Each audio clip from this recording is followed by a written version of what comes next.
cards, unfortunately.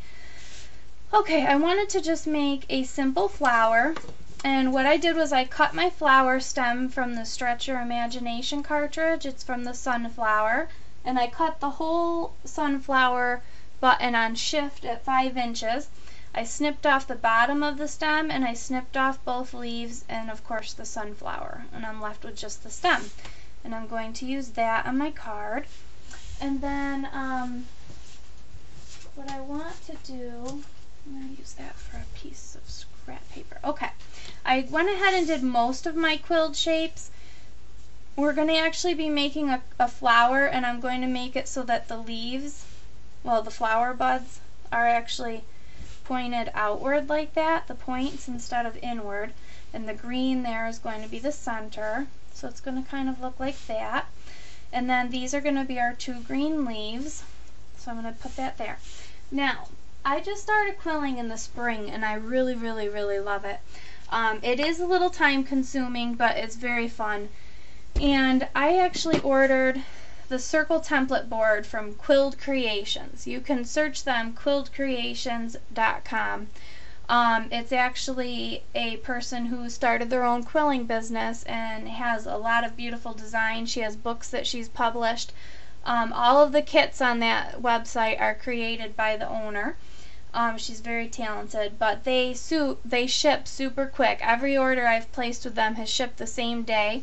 Luckily, I don't live that far from them, so I get it the next day. But this is perfect if you're going to do quite a bit of quilling like I do, because it has different templates here. And what you do, you'll see, is when I make my quilled circle, I let it expand in the circles to get the correct size that I want, and then they're all the same size. But if you don't want to spend $15, if you're not going to do a lot of quilling, I think for like $3 you can get the circle sizer ruler. Now it has one size of each circle that's exactly the same as the board. And all of their kits come with measurements, so they'll say quill this circle at size 2, and then you know exactly what to do. But I'm going to go ahead and just use my board. Now I got all of my shapes ready except for the one. I figured you could watch me do this one. So the other thing that I've ordered, my little tools from them. I love this slotted tool. My tweezers I love for quilling, and I love them so much that I bought a second pair just to keep in my normal scrapbook tool thing, because that's what I use when I'm applying things with tweezers. And I talked about this in my adhesive post. I love their glue bottle. I actually had to order a second one because I use it so much. I tend to keep my quilling stuff in a separate bin so it's always together.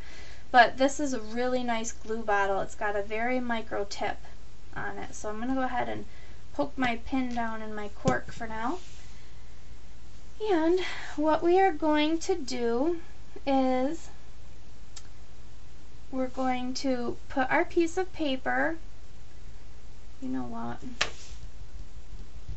I don't have that much time left on here. Oh, actually, okay, I'm going to keep going. I'm a little confused. My memory card says I have more time left now than I thought. So you're going to put the very end of your paper into your slot and start twirling. Just hold your fingers nice and still. Don't mind my nasty, ugly fingernails. I was almost not going to make videos for this website because I chew my fingernails and I'm really bad. But I don't know why. I can't seem to stop. So you just keep twisting till you're at the end. And this is where the board comes in handy. Now all of my circles, I put them in the slot number 2. And watch, it's just going to sit there and expand to the perfect size. And when it's done, usually I'll do all 6 and then I'll go through. Now, you take your micro tweezers here and you just pick it up. I like to turn it that way. Lift the end of the paper. I put a little bit of glue, just a little bit, it doesn't take a lot. And then watch, I just go ahead and put my tweezers in here, hold down the tip. And you only have to hold it for maybe like 10 seconds.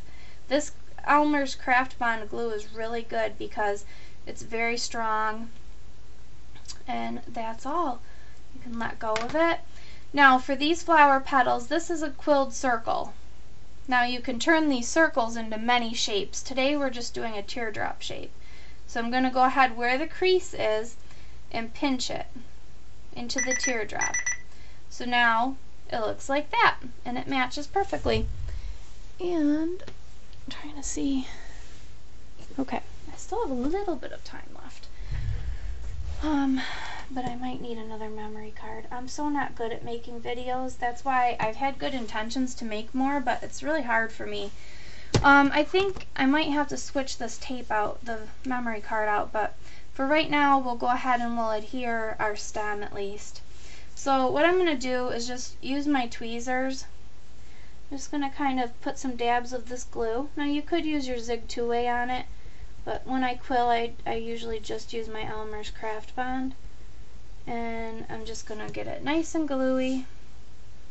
I'm going to put it right here in the center, going up like that. And the nice thing about this glue is it does dry clear. So now we have our stem, and okay, I'm going to go get another memory card and we'll be back for part 2.